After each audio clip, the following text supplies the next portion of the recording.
right, go ahead, Eric. Okay. Welcome to Football Never Sleeps, an outgrowth of our Monday night live show that will run weekly throughout the offseason, the run-up through to spring football, through spring football, all the way through the blue gold game at least. The biggest difference in Monday Night Live and Football Never Sleeps is, well, it's not Monday. We will be live, but we're going to move the show around a little bit. We'll do it on a weekly basis, but we're going to adjust to the flow of the news and based on making the best show for you. And we're going to have a lot of off-season news coming up before spring football even gets started in March. We're going to have an opportunity to interview all 4 of the position transfer players that are already on campus. We'll also have interviews with all 12 early enrollees. We'll get a chance to interview every single assistant coach. With the variable format, it's more important than ever to subscribe to our YouTube channel, because if you click the bell, you'll get notifications. It'll let you know when we have new YouTube content, and that's not just the shows. We'll have practice reports and highlights from spring practices. We'll have interviews also on the YouTube channel, so you want to subscribe to us. And also, just like Monday Night Live, we'll take your questions in the course of the show. We'll start with that. And we'll work them into our conversations, as a matter of fact. And that's coming up very soon. So start filling up the question portal, and I'll quit tripping over my words. You're doing fine, Eric. We're excited to do this show. We settled on the name Football Never Sleeps. Hopefully that's reflective of the concept that we are covering Notre Dame football year round around here. Monday Night Live isn't a great name for a show that isn't on Mondays, so we had to come up with something different. So we appreciate you guys sticking with us and checking us out, and hopefully we can continue to entertain and provoke thoughts from you throughout the off season. And like Eric said, we can keep answering your questions, and we would like that to be a big part of the show. So submit those as the show goes on, and we'll get those in as they come in. If you are on a mobile device, you can do that at the bottom of the screen. There should be an option to submit questions, or if you're on a desktop, your chat box should be to the right-hand side. So we will work those in as we get through some of the topics. Eric came up with quite the show list today. I felt like I was doing a homework assignment getting ready for the show. So we have plenty of, if you guys are quiet, we still have plenty to discuss, but we'll happily save some of that stuff for a future show if that's what we need to do. So Eric, let's get us started with your quick takes. What's the first thing you want to talk about today? We got some quasi breaking news, but I'm going to save it for the second segment, and I'm going to go with recruiting shenanigans, just because of how crazy the recruiting cycle has started off already. And I say silly season starts early, and I put a question mark behind that, really. And the first part of that is Justin Scott. He's a 5 foot. Not a 5 foot. He's a 6'5", 310-pound defensive tackle. If he was 5 foot something, we wouldn't be talking about him. I don't know. I'd be interested in it. What's this 5 foot defensive tackle? Why does he have 5 stars? 1 star for each foot. But this young man is 16 years old. He's turning 17 next week. And we know that because that was his original announcement date to commit to a college. He's from Chicago, St. Ignatius School. It's a prep school in the Chicago area, really close to the Sears Tower. You can see it. Was looking that because we thought originally we're going to go over for his college commitment, and he was probably leaning toward Notre Dame. We believe Notre Dame was the clear leader there. And then everything became a little bit unclear. And I'll let Tyler catch us up a little bit with the story. But why we want to focus on Justin Scott, just beyond the details of his recruitment, is does this situation inform us about what we're in for the rest of the cycle, or is this kind of an outlier story? So let's get the backstory, and then we'll answer that question. Okay, yeah, you covered the basics of who he is. I'll sort of try to walk us through for anyone who's not familiar with how things have progressed over the last couple of weeks now. And going farther back than that, Notre Dame was in on Justin Scott pretty early, and it offered him, and then he it sort of got a lot of praise as a recruit since then. And Rivals has him rated as a 5-star recruit, and it seemed that Justin was very high on Notre Dame early, but then this past fall during the season, he didn't return for a game, which was a bit eyebrow raising. It's like, well, if you're that interested in Notre Dame and you live in Chicago, how did you not make it over for a game on a Saturday? But that's his prerogative. He could choose to, and he has visited for a game before. He was at a game the season prior. So going into this January contact period, I didn't feel very positive about where Notre Dame stood. I thought, well, maybe Notre Dame's slipping a little bit in his recruitment. I believe he released a top 10 or a top 8. Top 8. Top 8. And Notre Dame was on there with a number of obviously 7 other schools, and a number of those schools were sort of, I guess the fair. I think it's fair to say sort of NIL related schools. I think some schools that you see right. NIL conversations with, whether it's Colorado or Miami or something like that. So I think, and I think USC was on there.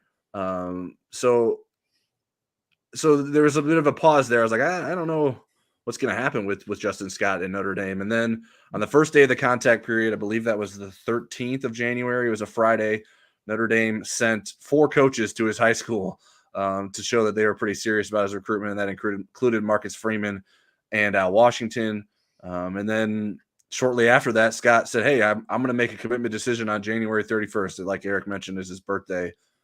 And so it's like, oh man, that's maybe Notre Dame made quite the impression on him there. Or, I mean, first reaction, it's like, well, maybe Notre Dame really whiffed there. And he's like, I need these guys to leave me alone. But as we continue to do more reporting, we felt, okay, maybe Notre Dame's in a good spot here. He's scheduled to visit Notre Dame this past Sunday. And then that visit ended up being canceled. He pointed to the weather as being a potential issue with some what I would call light snow in Chicago and South Bend, as being someone from the area for a long time, and said he was going to visit Notre Dame next Sunday instead, but he was still planning to make his commitment announcement on the 31st. And then just yesterday, on Tuesday, he announced that he is now postponing his commitment decision. He has said that he still intends to visit Notre Dame this Sunday, which is the last day of the contact period, which will allow any recruit to visit any school. So that's an important date for Notre Dame to be able to get him on campus, and the last time they would be able to sort of host him, or any school could host him, until we get into March. So a bit of a roller coaster, herky-jerky ride there for a little bit. As it relates to sort of your question of like, is this a sign of what's to come? When I thought about it, I think there was more to learn about, and I think it applies to the situation, but I think there's more that we can learn from the 2023 cycle and how things played out with guys committing early and then Notre Dame not being able to hold on to them, than sort of learning from what Justin Scott is going through now. I think Notre Dame should learn from what it went through last cycle and apply it to now. And frankly, I thought, so I don't know that I mentioned in my sort of timeline events, Georgia offered in the middle there, and I think that was a very important offer. Georgia and Florida, but Georgia especially. Yeah, and I mean, it's hard to. I mean, they're the defending national champs. They're very good at producing defensive linemen.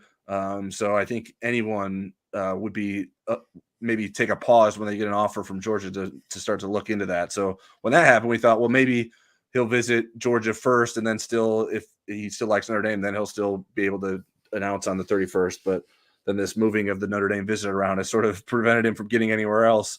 So in my opinion, I think it would have been a mistake for Notre Dame to sort of push for his commitment now, having him not necessarily seeing through whether or not he really wanted to go to Georgia.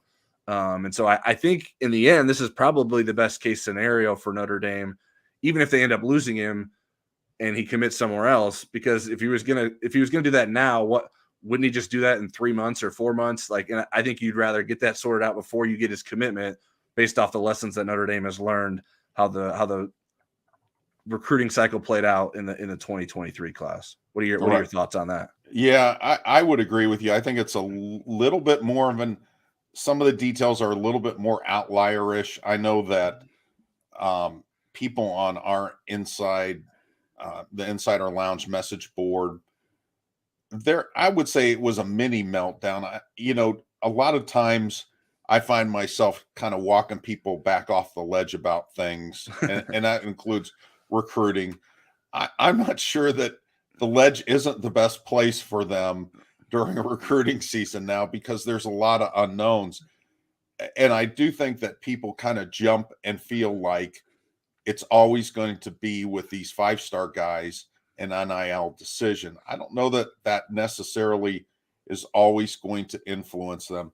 I mean, with Keon Keeley decommitting, I think there was an element of NIL in that, but I also think he was being truthful in that he felt like Alabama would develop him, had a better chance of developing him into a high round draft choice than Notre Dame. And if you look at the track record, that's true. Alabama has a better track record with edge players being first round draft choices than Notre Dame.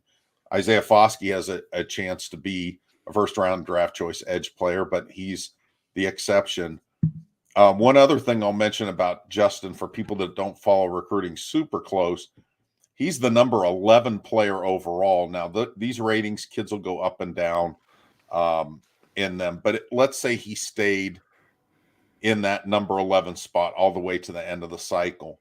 Notre Dame has only recruited one defensive player in the Rivals era with a higher rating than that, and the Rivals era runs from 2002 to the present. They've been ranking players that long.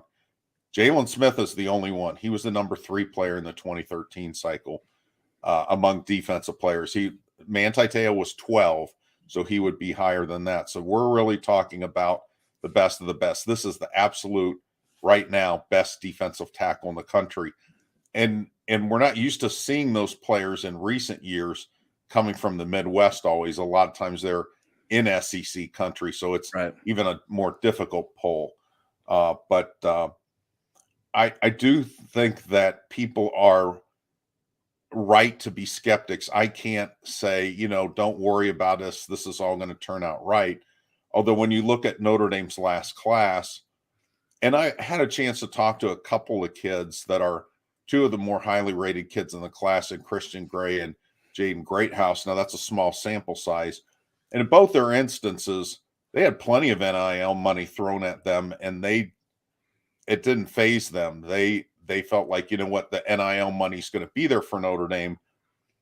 And again, we want to differentiate acquisition fees from real, true NIL opportunities that happen once you enroll at Notre Dame, and they seem to feel pretty comfortable with the whole package. Not everybody's going to do that. Some people are going to want guarantees, and it's interesting that it's the most highly ranked players in some instances that are wanting to do that. But I do think there's going to be crazy twists and turns to this recruiting season, just like there was last year, with Peyton Bowen being the twistiest and the weirdest. And hopefully we'll never get one that's quite that strange, with such a strange surprise ending. But you never know. But Justin Scott, I think, let's just evaluate. I think it's a young man that was overwhelmed a little bit by how hard teams came at him.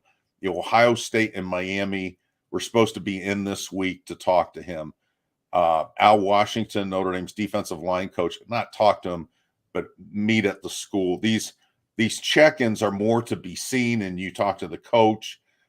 You can't actually, sit down with a player and tell him how wonderful by rule, at least. I think that happens.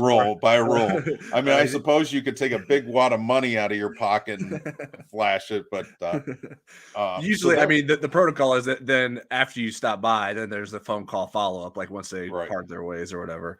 But yeah, I mean, it is about like being seen and showing your interest. Like that's why Notre Dame sends 4 coaches there. They're not all guys that will impact Justin Scott's career. But it's hey, we're here and we're here in numbers, and we want you to know how much we care about you guys.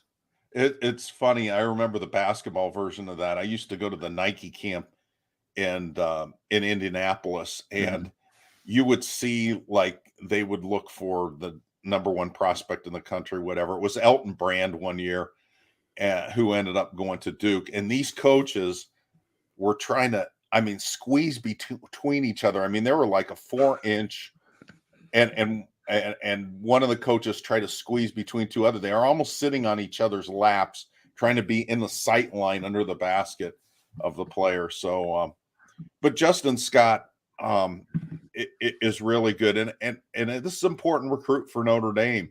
You look at Notre Dame's roster, and there's no one like him on the roster, and you try to think of when was the last time somebody like that. I mean, we just established hasn't been somebody ranked that high, but even in the same stratosphere, there hasn't been defensive tackle plug and play prospects like Justin Scott on the roster for a long, long time. I don't know that we have to go all the way back to Bryant Young, but I think, who was also from Chicago, ironically. Right. But you go back pretty far. Jerry Tillery wasn't a plug and play guy. It took him a while to develop into an All-American, for example. So right, but he's the last guy they can point to as like, hey, this is what we can do for defensive tackles, and no one who coached him is even here, so it's not like you can really use him as an example. Whereas Georgia's has had a top defensive line draft pick last year, will have one again this year, and Jalen Carter near the top of the draft. So they have things rolling there, and I understand like the hesitance and the, like you sort of said, the mini meltdown. I think people are like, well, this isn't going to work out for us. Anytime this kind of stuff happens, it doesn't end up working out for us. But I just don't think, like, just in Justin Scott's instance, like his interest in Georgia isn't because of like the NIL money that he could get down there. I think it's more like, wow, this is Georgia. This is the kind of thing they can do for you. He feels like a must get recruit because of the things you described. Like, he's from Chicago. You don't get 5-star defensive tackles from Chicago, from a Chicago prep school who clearly values academics. That's like, this is like, you got it. Like, if you're Notre Dame, these are the kind of guys you have to get, because where else are you going to get someone like a Justin Scott, and how frequently are you going to be able to do that? Now, maybe Notre Dame becomes a school that does that with more frequency under Marcus Freeman, but they haven't been in the past. And so that's sort of why people fans will sort of revert to like, we're doomed. Like, this isn't going to work out. But have some patience. I think like I mentioned earlier, in the long run, it's best that he sees things through and isn't sort of like held hostage by his commitment to Notre Dame, and really feels convicted in wanting to make that commitment if he does feel that way in the end. Well, speaking of ratings, we're going to move on to Rivals' last set of rankings. Player rankings came out this week on Tuesday. And when you kind of look through it, you're like, wait a second, it looks like all the Notre Dame guys dropped. And and you can say, well, gosh, that happens every year. It really didn't. Last year, Notre Dame had a lot of kids like Aiden Gobira, Billy Schrouth, I remember, was a late riser. There was a handful of guys in the last class, but and some of those guys had done really well in some national showcases. A lot of Notre Dame's better recruits didn't compete in those national showcases. Some of them who did were, not real standouts in those for whatever reason, and that happens even with some of the best players. But it didn't seem like there were a lot of drops. What's kind of your take on that, Tyler? Yeah, I think so. The two biggest drops were the two people who dropped out of the Rivals 250. Let's start there. Notre Dame has 11 guys now in the Rivals 250. It had 13 a week ago. And the two that dropped out were cornerback Micah Bell and offensive tackle Sullivan Absher. And both of those guys were at the All-American Bowl, and clearly didn't blow away the Rivals analysts. I think Micah Bell's drop, which was significant, he was 141 overall, so that was more than 100 spots. His size and physicality questions, I think, sort of lowered the value of his speed, which is obvious, and then you can see. So I think that led to his drop, and we'll hope to catch up with some of the analysts a little bit more. It's a bit hectic for them right when all these things are coming out. We usually always try to catch up with them and to say, hey, I think not that as whether we agree or disagree, I think it's only fair that they explain the reasoning behind their decisions to drop a player like that. And then Sullivan Sullivan Absher was at 247, so his drop was pretty like he didn't make it, so he dropped at least 4 spots. I'm not exactly sure how many, but it wasn't a huge fall, and he was like a last minute ad. He's being thrown into one-on-one pass rush drills when his team almost never passed the ball, so it wasn't exactly a situation set up for him to succeed. So I don't think it was held like strongly against him, but it certainly, he didn't get that. He didn't take advantage of that opportunity and sort of wowing people. I mean, the first day, everyone's like, wow, Sullivan Absher, he's a pretty impressive looking kid physically, but his play didn't necessarily match that. So that's sort of how that played out. So I was a bit more surprised by the Micah Bell drop than the Sullivan Absher one. The other drops of note, I would say, were Jeremiah Love, who was at the Under Armour All-America game. He dropped 70 spots. And then Charles Jagusa was dropped 47 spots in the Rivals 250, and he missed the All-American Bowl with a knee injury, so he wasn't able to sort of take advantage of that opportunity. So Love was a bit surprising to me that he dropped as far as he did. So Love and Bell were the two that were a little bit of an eyebrow raiser to me, but I wanted to provide some context. Like, okay, like I mentioned in the story, they have the 13 guys that were in the Rivals 250 last time. None of them improved. Jaden Osbury is actually the only one who didn't drop. He stayed in the exact same spot, and everyone else dropped at least 1 spot. Now, there were a handful of guys that dropped 1 or 2 spots or 4 spots, so that's minimal. I wouldn't take any sort of thought into that, and I think it's important. Like, I went through and counted to get the context. There's 250 prospects, obviously, in the Rivals 250. 156 of them dropped at least 1 spot, and then I guess that doesn't even include guys that dropped out completely. Right. So I guess the number's even higher than that. And so 156 to 250, that's 62%. So, and the number's higher for the guys that dropped out. So the odds are that someone is going to drop, but the fact that all the guys dropped except for one who stayed the same was a bit surprising and disappointing. But I think it's also important to say, okay, stepping back, okay, what's the end product here? Notre Dame has 11 Rivals 250 signees. That is the 5th best for Notre Dame since the Rivals 250 started in 2006. And Notre Dame currently sits with the number 6 class in the country with 19 4-star signees and 5 3-star signees. So this will put Notre Dame in line to sign a 3rd consecutive top 10 class, which hasn't happened since 2006 to 2008.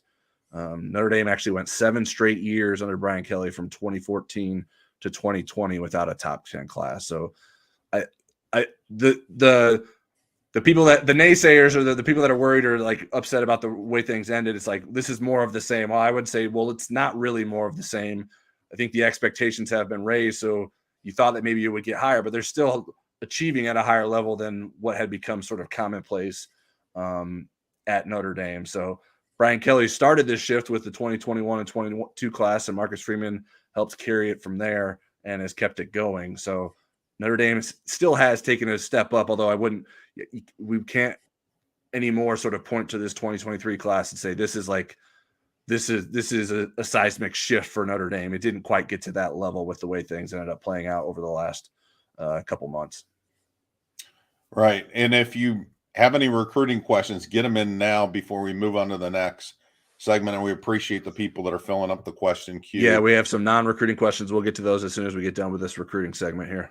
All right. So 2024 offers have been going out. It seems like, and those of you who follow people on our beat on Twitter are probably sick of them because there's been so many of them. Any really of note that either surprised you or you went, oh, that's a really interesting offer, because they're all pretty high caliber players that are getting offers at this point. Yeah, there's a mix of high caliber guys. And then there's some of I think as a recruiting industry, we're a little bit slow to sort of get around to these 2024 recruits. There are some guys that don't have stars yet, and there's usually fewer guys that have stars at this point of the cycle. And so I think as the colleges sort of say, hey, like Notre Dame and Alabama and Georgia, they start offering these guys more, then the recruiting industry sort of catches up with that in some ways. I could not note Kennedy Urlacher as a Bears fan, son of Brian Urlacher. He's a 3-star safety out of Arizona. So that was of interest to me. I think Notre Dame will be a player in his recruitment. 2024 offense, and Kennedy Urlacher is also a 2024 recruit. 2024 offensive lineman Styles Prescott from Fishers, Indiana. He was offered on his visit to Notre Dame earlier this month. He's a big kid, saw him in person. And it's important when Notre Dame decides to sort of go through and offer an in-state kid and not slow play him, especially on the offensive line. Harry Heastan has done that from time to time and even maybe offered guys that you thought that he would offer. Notre Dame went ahead and offered Styles Prescott. So we'll see how his recruitment picks up from there. And then a guy in the 2025 for the junior day, although he's not a junior, wide receiver Dorian Brew. He received an offer when he visited. He's already a top 100 2025 class kid from Clayton, Ohio. And I think a lot of the big time schools will be coming after him. And then a week after Notre Dame offered him, Ohio State jumped in with an offer there. So I imagine that'll be a very competitive recruitment. And anytime Ohio State, especially at receiver, offers an in-state kid, that's going to be a tough matchup there. But we'll see if Notre Dame can beat out the Buckeyes there.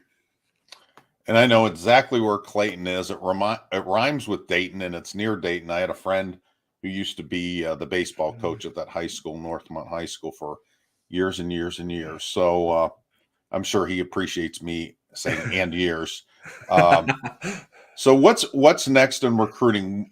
We know that Justin Scott, at least as of today, is going to visit Notre Dame on Sunday, I guess weather permitting. But then what's kind of big picture recruiting after we get through that visit? And it's an unofficial visit.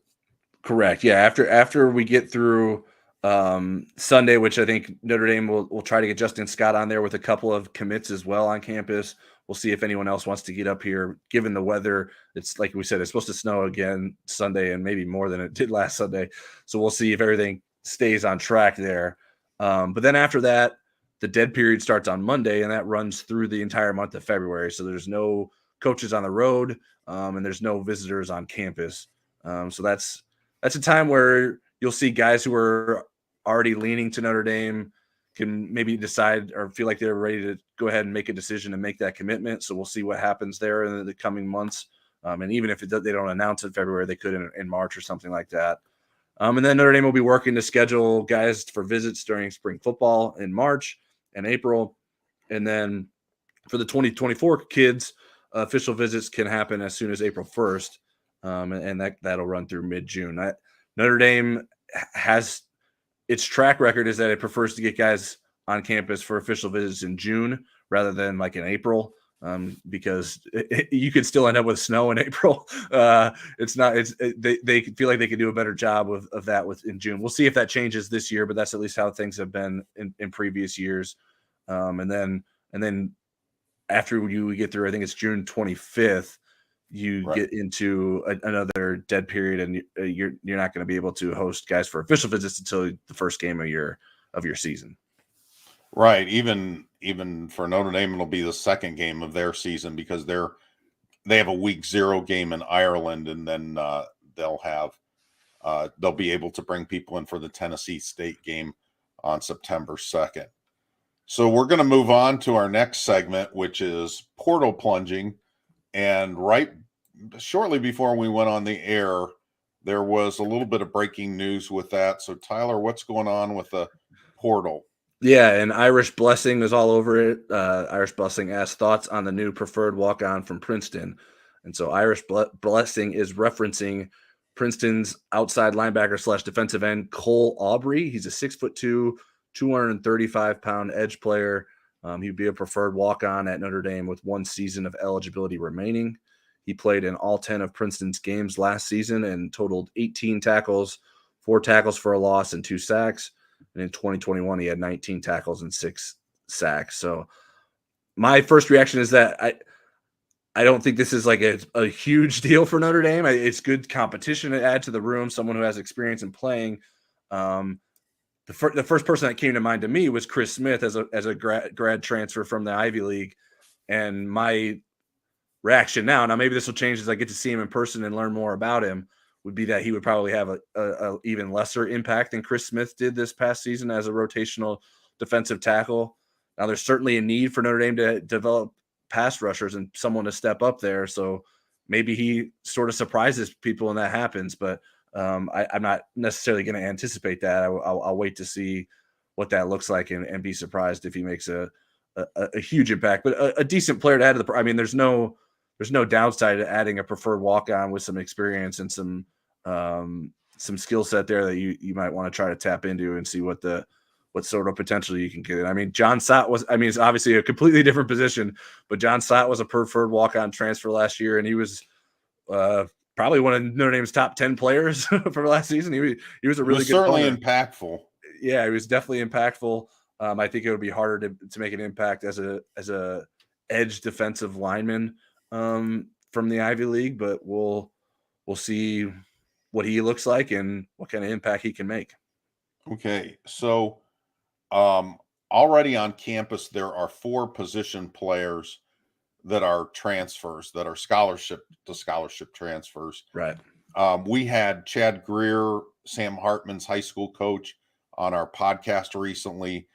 Tyler also kind of dug into the backgrounds of Sam and the other 3 position player walk-ons, transfer players. I need more coffee.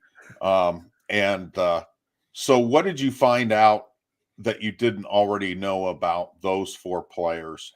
Let's start with Sam Hartman. Yeah, I think it's important to sort of get the perspective of people who have covered them, because they're going to know their flaws better than maybe some of the highlights that we hear about or the good things that we hear about, and just because they're an addition at Notre Dame doesn't necessarily mean they're going to blow everyone away and become instant impact guys. Well, that's Notre Dame's goal, certainly, but I thought it was important to get the perspective of guys that would know these players best. So Sam Hartman, we know a lot about him, so I don't know. And Connor O'Neill is who I talked to, and we had him on a podcast as well. So I don't know that there was a lot of information there that he hadn't conveyed to us either on the podcast or privately. So I don't know that I would point to something there specifically that he said, but it was certainly good to get him to talk about that. And I'll run through the other guys. That Caleb Smith is from Virginia Tech, Javonte Jean-Baptiste from Ohio State, and Thomas Harper from Oklahoma State. The two, and I asked all the reporters 3 questions. And by the way, this is a reason you should be subscribed to Inside Any Sports. This stories was up, and our subscribers have access to it. So it's probably better to read it than to listen to me convey it. But the 3 questions I asked of these reporters were: how would they define the players who are transferring to Notre Dame at their previous school? What was their career like there?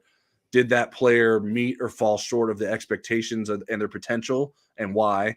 And then what would be reasonable expectations for them for the 2023 season at Notre Dame? And so I thought they gave some interesting answers.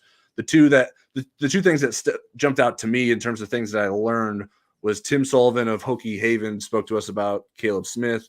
And even though Caleb Smith was Virginia Tech's #1 wide receiver last season in receptions, receiving yards, and touchdowns, he felt he's probably best suited as a #2 or a #3, which I think is fine for Notre Dame. I don't know that. Certainly someone needs to be a #1 at Notre Dame, and I don't know that we have a firm answer on who that will be. But I do like him as a guy that can make contested catches from Sam Hartman, and that is something that Sam Hartman will let guys do. He will put the ball in places where guys can make plays for it. So I'm interested to see what that. And then the other thing, and perhaps maybe the most enigmatic transfer in my mind is Javonte Jean-Baptiste, and Bill Landis of Dotting the I's spoke to us. Bill said he thought that Jean-Baptiste could have potentially stayed at Notre Dame or at Ohio State and had the biggest role of his career to date. So it was a bit of a surprise that he left, but he came to Notre Dame looking for a bigger role. I'm interested to see what that looks like at Notre Dame. Bill wasn't necessarily sold on the idea of Jean-Baptiste being an every down player. But as we know, Notre Dame's going to rotate on the defensive line anyway, so I don't think that's that different. He was a rotational player at Ohio State, so he described Javonte as someone that could give Notre Dame an occasional spark.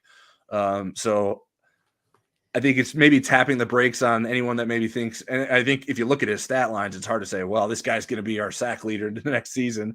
But I think it's good perspective to have of like, okay, this could be a very impactful player for Notre Dame, but maybe it doesn't work out that way. I don't know that we can assume one way or the other how it's gonna play out. I think Notre Dame needs him to be, and we'll see what that looks like. I'm interested to see all these guys in the spring, and then how impactful they can be in the fall. Well, I'll tell you, Hokie Haven, I give him credit for being able to get on the phone and tell people that he's from Hokie Haven and being taken seriously. At least it's not hokey pokey. But God bless him. The one thing I would add was when we had Chad Greer on the podcast, I thought we gained some pretty good insight into why Sam Hartman wasn't recruited more widely as a high school player with a serious health problem at one point that he overcame, and his sheer size. I mean, I was talking to Tom Lemming, a longtime recruiting analyst, and he said when he saw Sam, he was about 160 pounds dripping wet. And the size thing is really what scared some people away from him.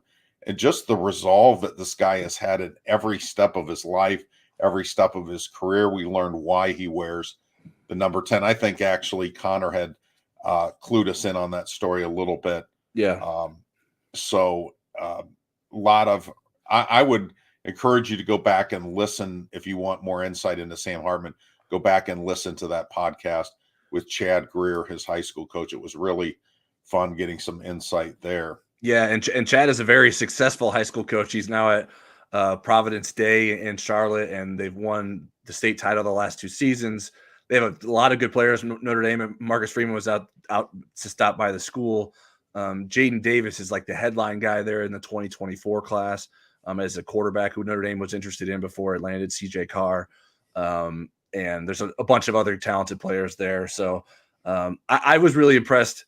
And something that sort of just stuck out to me, and not necessarily in what he said, but just the confidence in which he spoke about Sam. And like, he has no doubt that Sam is going to be successful and that he can tear it up at Notre Dame and have a chance to make an impact in the NFL. And he certainly has good reason to have that confidence given his experience from having Sam in high school and Sam following him from high school to a different high school and the experiences they had together there in South Carolina and North Carolina. So other than walk-ons from the Ivy League surprising us before the show starts, do we feel like Notre Dame is done in the portal, or do we feel like there's possible addition or two after spring football? I think there'll still be some more additions after spring football. I would be a bit surprised if there wasn't. And if there isn't, then that would sort of mean that maybe they haven't been able to figure out how to get the roster down as successful as they thought they were going to. Maybe there's some stubbornness there, or maybe some guys jumped out in the spring that they didn't think would jump out to them, that maybe they had written off, and they're like, you know what, this guy is actually good. Let's not tell him to move on and bring in a guy that in the second cycle of the portal, it maybe isn't as big of a standout as you would want him to be. So that's my thought. Do you agree with me? And at what positions do you think they would continue to look at guys? Right.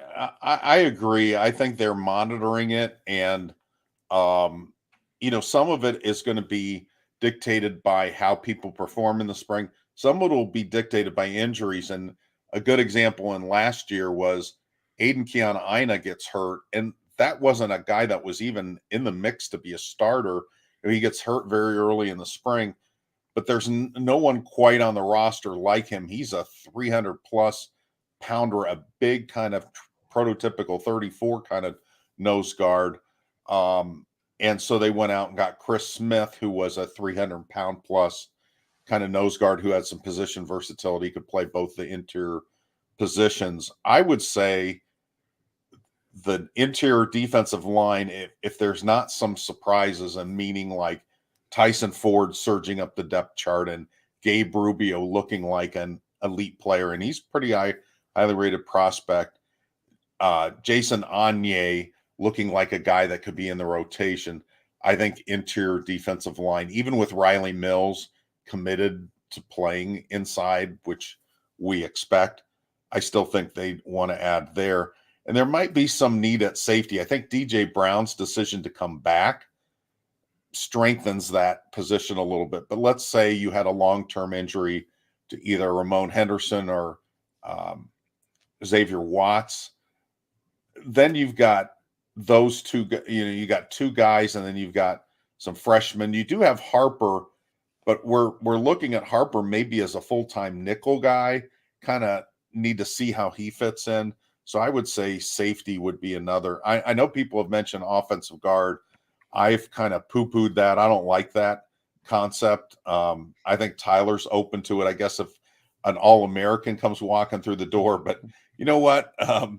Kane Madden was an All-American, and I think that was the right move, but it didn't impact the team quite as much as I thought it could. And I also think if you bring in an offensive guard, you're begging one of those young offensive guards to leave. So you have to measure that, whether that's worth it. Yeah, I guess I would add that the discussion of or mentioning of an interior offensive lineman was less of a suggestion and more of a reading what was going on and understanding people that Notre Dame had been looking into. So that was why I had raised that as a possibility. That doesn't mean that I think it's because you played offensive guard. That's why you won. Yeah. I just wanted us to talk about offensive linemen more because Lord knows we probably don't already talk about him more than anyone else on the beat. But no, yeah, I think that I still wouldn't close that door. You never really know what happens there. And Notre Dame should be able to get a good sense of, okay, do we have two guys at guard that we really feel confident in? Do we need to bring someone in to push Zeke Correll? I don't know how that'll play out, but I think that is something that at least was in the back of my head, and I know was at least looked into and considered, but nothing ever came of it, at least to this point. So and you wanted to talk about sort of these portal dependent teams. We've seen teams that continue to reach into the portal and bring in a lot of guys. USC is now 2 for 2 and taking on a lot of portal additions in the first two off seasons with Lincoln Riley. What are your thoughts on that being a sort of a reliable blueprint for teams moving forward? I think it's a little overstated. I think people look at the USC example and feel like everybody should be doing that, including Notre Dame.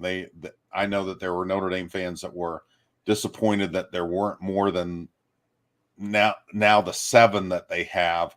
2 of those are walk-ons. So let's say 5.5 players. I think the more successful teams, when you look at Ohio State, that's kind of what they're doing. You look at Georgia, that's kind of what they're doing. They're not looking to rebuild their team or even build their team that way. They're looking for an area where maybe there was an injury or somebody went pro early there, or they had some depth issues. And so that's what they're plugging into their team. I think when you have a lot of those guys, I think over long term, that can affect your team chemistry and it can affect your team culture. And USC, if you take Caleb Williams out of that transfer class, I'm not even going to say Jordan Addison. You just if you take Caleb Williams out, Mario Williams isn't going there. Jordan Addison isn't going there. But you take him out of that class. I don't know that USC was a national story last year. There was so much tied into his prowess being the Heisman Trophy winner and just the close games that he was able to push them over the top. If they had Jackson Dart or one of their other quarterbacks, Hedon Slovis, still there, I'm not sure that they're a team that's playing in a big bowl game. So I think for some teams where there's been a coaching change and they have to rebuild quickly, but I think eventually you still want to build. If you're a Power 5 team, you want to try to build. I know Brian Kelly's had to dip in the transfer portal, probably more than Brian's comfortable with it just because of the attrition on his roster, both from guys just leaving when he became the coach, but also LSU's got a lot of guys that don't want to be in school for 4 years. And whether they're ready for the pros or not, they're going to declare.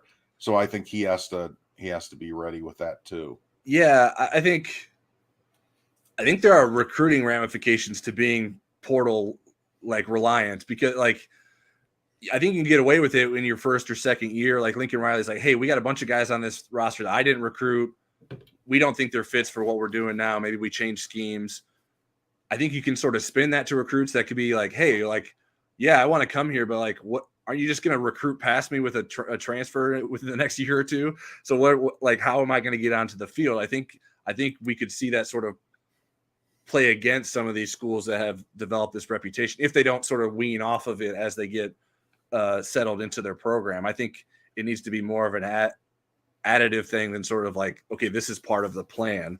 And I think you're also like, I think it's risky to feel like there's always going to be the right answer in the portal for you. I think you're going to have to find quality, and there might not always be the right kind of guy at the right position for you. And also you have to find guys that are able, like if you're bringing guys in for 1 year or what you think will be 1 year, will everyone be able to acclimate themselves quickly? I don't think that's the case. And the longer we are able to track this and watch this, like what is the hit rate on transfers, and is it that much better than recruits? I think the perception is, well, yeah, you've seen them what they can do in college, so it's easier to translate what they'll be able to do for you. But like, I don't know that that's fair for like to say for Thomas Harper or Javante Jean-Baptiste, because if you're projecting them to take on bigger roles than they've played already, who's to say that they're going to be able to make that leap? I mean, obviously Notre Dame believes that they can, but is it crazier to believe that those guys can become that next season than maybe a Brandon Hillman could be that at safety, or maybe Jordan Botello or Junior Tuihalamaka could be that next year as a defensive end? So I think the longer we get into that, I think we'll have a better track record. And I think it probably would be an interesting exercise to just go back on Notre Dame's portal additions and say, okay, which one of these guys were hits, which one of these guys are misses, and is this a pattern? And is Notre Dame getting better at it, or are they getting worse at it? I would imagine they're probably getting better. Most of the guys that they brought in last year played. Like they made an impact on the team this past season. And so the hope is that they can continue to do that. But also Notre Dame isn't bringing in 10 plus portal guys a year either. Right. I think you're going to get more, at least at the beginning. I mean, we'll see how these cycles change over time, but there was a lot of quality and there was a lot of quantity in this year's first portal shopping window. And we'll see if that matches up a little bit with the portal window in May. Okay, let's quickly move to the schedule, because I definitely want to get to the last segment where we predict the top 12 players, or we assess the top 12 players on the team. I want to get to one question here before we do that. This is from Ryan Muha. I'm so glad you guys are continuing your coverage. Thank you. Who will emerge as the starters at wide receiver / tight end this year? Well, I would say Mitchell Evans is the odds-on favorite, and that doesn't mean that he can't be overtaken. You have Kevin Bauman, who is coming back from an injury, and I think Kevin would be in the mix for that. I think Mitchell Evans is seen as the higher ceiling and higher floor player between those two. I don't think Holden stays as a starter, but I think Holden is a guy that is really good in two tight end sets just because of his different skill set. But I think the dark horse is Eli Reardon. If he comes back healthy, I think Eli could challenge eventually during the season for that number one spot. I think he has that kind of ability, but I would say Mitchell Evans. As far as the wide receiver starters, I thought I had that figured out. I thought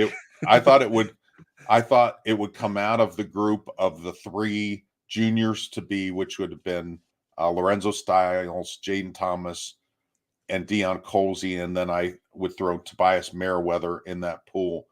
Now I'm expanding the pool to include Caleb Smith, the elder, meaning the transfer, not the freshman coming in that was one-time Texas Tech commit. I think Caleb Smith, they're not bringing him in unless he has a chance to start. So I'm going to give him one of the starting spots. I'm going to say Jaden Thomas. I'm going to say Tobias Merriweather with Styles and and Deion Colsey in the mix. And then you say, well, what about all those freshmen? I think Jaden Greathouse of the freshmen has the best chance to get into that rotation. That's how I see it. Yeah, I agree with you. I get for the wide receivers, I think it's going to matter less who starts because they have more options, and I think they'll be able to play more guys than they have in the last couple years. Yes, last year was a little bit better, but I still don't think they were rotating as much as you would like to get, especially when they weren't rotating a lot, and then the guys that were playing a lot weren't making a huge impact all the time either. Although I think the coaching staff would argue and say, well, when they weren't making an impact, they were at least giving us things as far as blockers and stuff like that. So the three that I would go with would be Caleb Smith, Lorenzo Styles, and Jaden Thomas. And I don't know that I would have put Jaden Thomas on there until the Gator Bowl. Maybe I'm being swayed too much by the Gator Bowl, but I thought he looked really good, and I think it was easily the best game of his career. And he just sort of looked better as sort of a featured wide receiver than I thought he would, or he had been to that point. So that gave me a lot of optimism of what he can be for Notre Dame potentially next season. I still think Tobias Merriweather and Deion Colsey could play very big roles for the passing offense next season. But those would be the trio. Now I could see either Tobias or Deion beating out Lorenzo Styles, and you go with a bigger lineup. I mean, that could change week to week in terms of what you want to do. And is Thomas? Do you like the physicality of Thomas in the slot? Do you want to put Styles in the slot? I think there's some position versatility there. I still think they're sort of light on slot guys. But I think that that's sort of like a perpetual need for Notre Dame. I don't know that they've ever had like a strong slot wide receiver depth chart in the years that I've covered Notre Dame over the past decade plus. But I think that's sort of how I see the wide receiver group. And then at tight end, I think it's Mitchell Evans number one there. And then, like you mentioned, Eli Raridan, Holden Stays as really good competition to be in there. And what can Kevin Bauman bring you as well as a guy with some experience that hasn't had the best injury luck the last couple of seasons. Wild card and all that is Chris Tyree. If Chris Tyree moved full-time to slot receiver. Well, the one thing that Jaden Thomas brings is if you're going to be more wide receiver reliant than tight end reliant, Jaden Thomas is big enough to give you some of that blocking that you get with a tight end. In fact, there were TV commentators this year that thought he was a tight end. Yeah, I think that was even the NBC crew who normally calls Notre Dame games. I think they called Jaden Thomas. He throws it to the tight end Thomas. It's like, wait a minute. But I think he sort of lined up in more of a tight end position on that play, so maybe that's where the confusion came.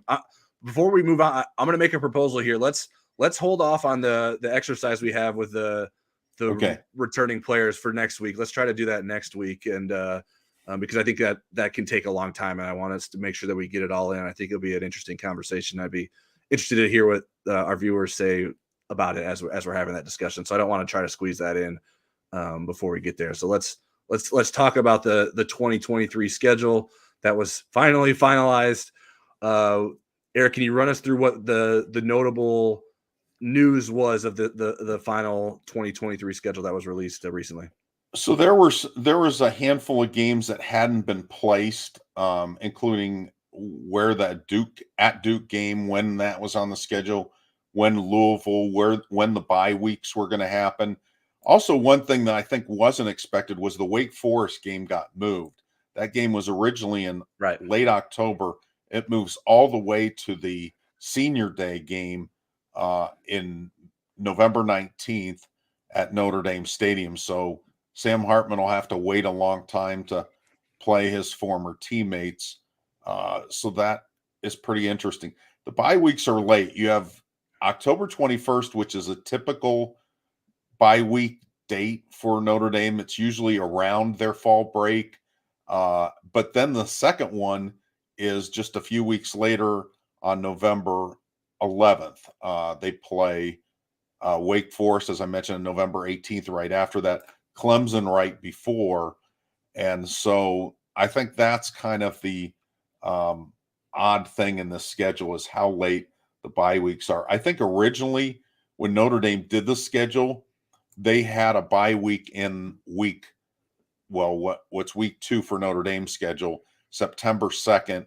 Now Tennessee State sits in that spot. I remember Jack Swarbrick feeling like that was just too early in the season for a bye week, that it wouldn't really help them. But do you think they're helped by that bye week that late in the season, Tyler? I would say no. Yeah. I'd prefer to see them spaced out better. Now, I think there's the thing that's ignored too often is sort of the constraints of the schedule. It takes 2 people to schedule a game, and you have to have the weeks that line up with the other teams that you already agreed to play against for that season. So I think this is probably not the most ideal sort of lineup that Notre Dame could run out there.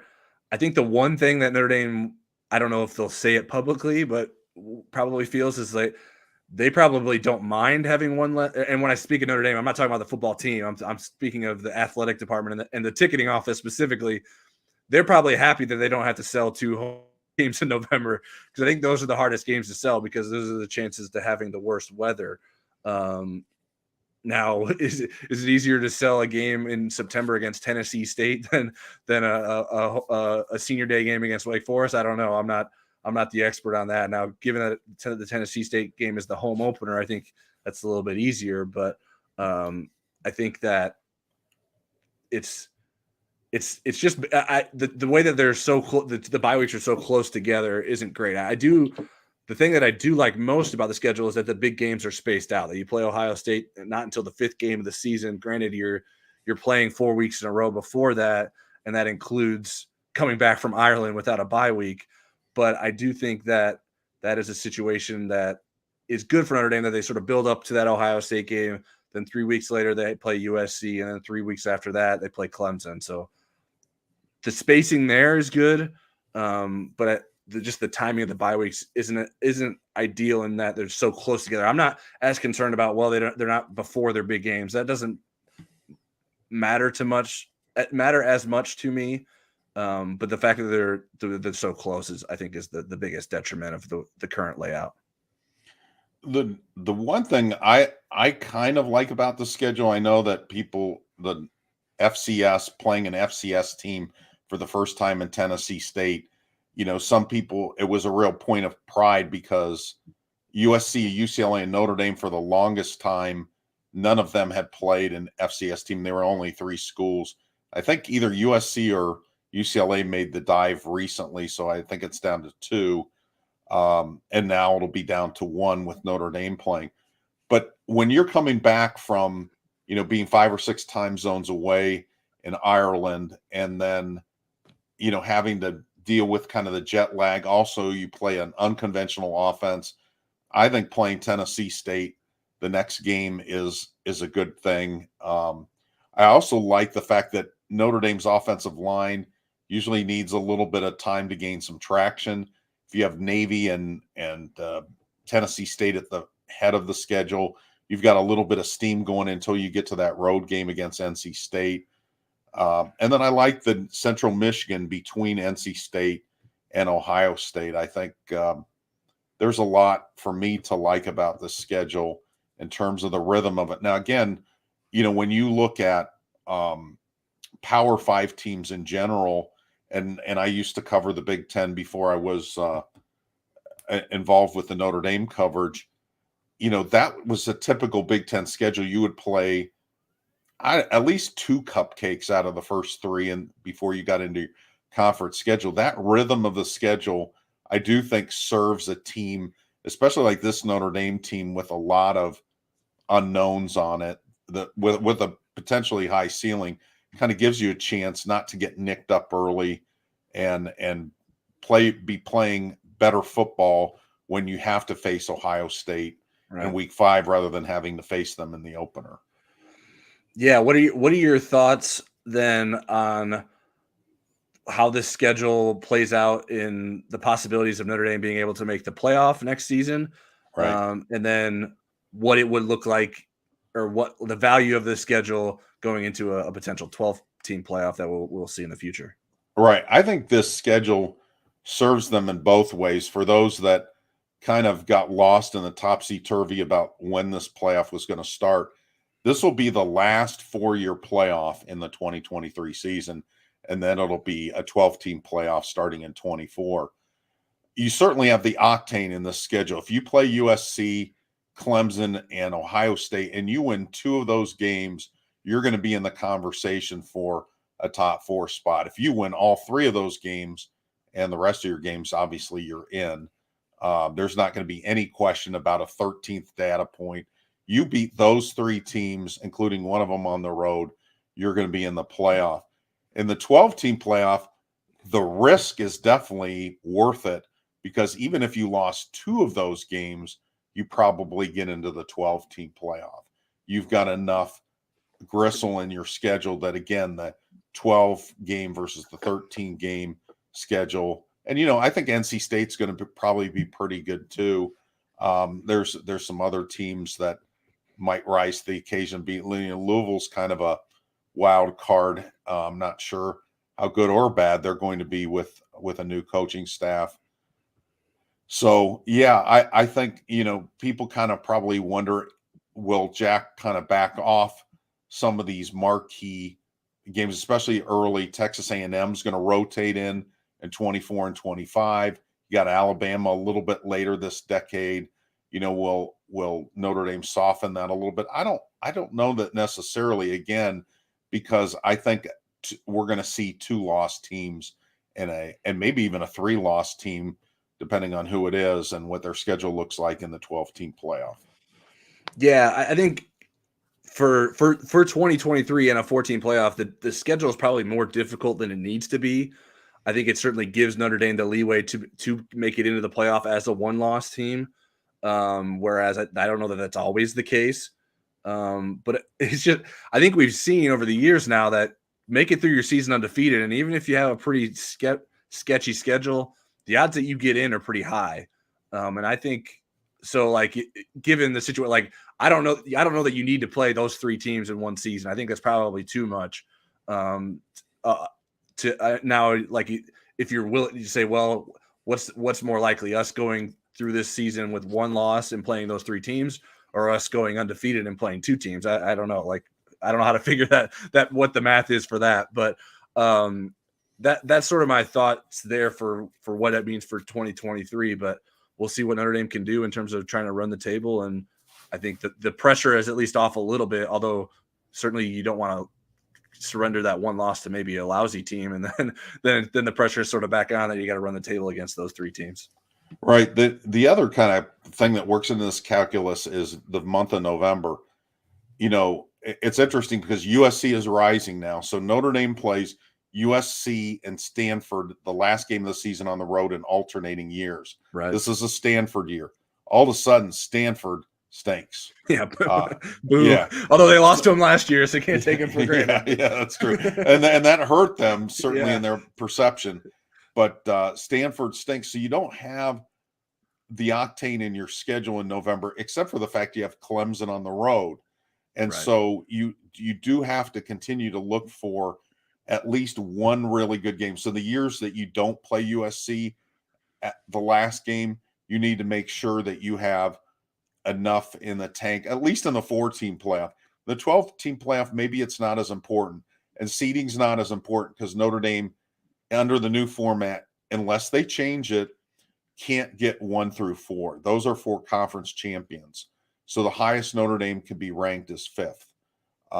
Even if they go 12-0, even if they're the number 1 team in the polls, they're going to be no higher than 5th. But I do think, again, with Stanford being down, you need to be cognizant of what else is in your November schedule. All right. Before we wrap up, I got one more question here from Jerry McClurg. Since we're talking about the playoff, I figured it makes sense. Players opt out with only 1 bowl game to play. With a new 12-team playoff, a player could play an extra 3 or 4 games. Will there be even more opt-outs in that scenario? It's hard to predict, but I don't think we will see that, just because, you go to college to play for a championship. And if you're playing in a playoff game, you could play up to, you could play, as you mentioned, 3 or 4 games. the non-selling point of, let's say, the Gator Bowl was it was a quote unquote meaningless game. I don't think most of the players that played on the roster thought it was meaningless at all. But in the grand scheme of things, what is the Gator Bowl going to get you? It's probably the difference between being number 15 or 16 in the country and being 23. But if you have a chance to play for a national championship, I think you're, other than somebody like Jackson Smith and Nigba, who was injured all season, you're not going to see somebody say, you know what, I'm going to sit out. He had been out all season from the very beginning of the Notre Dame game in the opener. And so it didn't really make sense for him to come back. But I don't see that happening. We did see players opt out of New Year's Six games that weren't part of the playoff, but I think it would be very unusual for a marquee player to opt out of a playoff game. And then if they did, then what's to keep them from opting out of the whole season or opting out of late regular season games? Yeah, the thing with the playoff is that if it's 3 or 4 games, like that's a big opportunity and a larger window to like boost your stock. Like say you have 3 awesome playoff games, that can do a lot for you rather than just one awesome playoff game. Right. I think there is a difference there because you're not only having a great game, but you're doing it against the best teams in the country, which maybe you did or didn't do it during the season. Now maybe there could be an exception there that maybe we'll see some quarterback one year decide, hey, maybe Caleb Williams say, I don't think this would happen, but maybe he goes into next season, leads USC to the playoff. He's like, hey, I'm the number 1 quarterback. There's no doubt about it. I'm not even going to play in the playoff. Maybe that he's happens. Going to paint it on his fingernails. Yeah. And we know what one handle say, but the other handle say college football playoff. So they'll tell him to bleep off. So we'll. I don't think that'll happen, but I think we might be being a little bit naive too to assume that it won't happen. I think there's certainly the potential that it could happen, and I think we'll see what comes of that. Is there once we get to that point, are there more ways to be like that there can be NIL incentives for guys that make it into the playoff? Grand scheme is like if players start getting paid, can the playoffs start paying players? Can there be playoff bonuses for kids that make it to the playoff? I think there's all kinds of different ways this could end up playing out that we can't necessarily anticipate yet. But at least in this current like climate, I don't think that we'll see many, if any, guys that aren't already injured sitting out those games. Speaking of climate, maybe the one exception might be if Notre Dame is hosting a December playoff game and it's below 0 and you're from a Sun Belt team, you may want to think twice about coming up here and playing in that game. Yeah, that would be pretty funny. You walk outside ready to go. You're like, nope, I'm opting out today. I'm deciding differently. Sit in the Notre Dame Peter Chivarelli lounge and watch this. All right. Well, that's going to be it for today's show. We have an idea for next week that we put off for this. So consider this a teaser. Eric wanted us to rate our top 12 returning players on the 2023 roster and then name 5 ascending players that didn't make that list that we're interested in tracking in the spring. So look forward to that. We will make sure to address that on next week's show. We will get back to you on a time and date for that. But like we mentioned earlier, make sure you are subscribed. Make sure you turn on your alerts, and you will be notified of when that is. We appreciate everyone who has tuned in to the first ever Football Never Sleeps from Inside ND Sports, and we appreciate everyone who will watch this later on replay. We plan to keep doing these weekly throughout the spring, so please keep joining us, sending comments, sending questions, and subscribe, like I mentioned, if you haven't already. We took the week off for the Inside ND Sports podcast, but we'll be back with another one of those next week. And as always, you can find us on the Insider Lounge message board and producing content for InsideNDSports.com.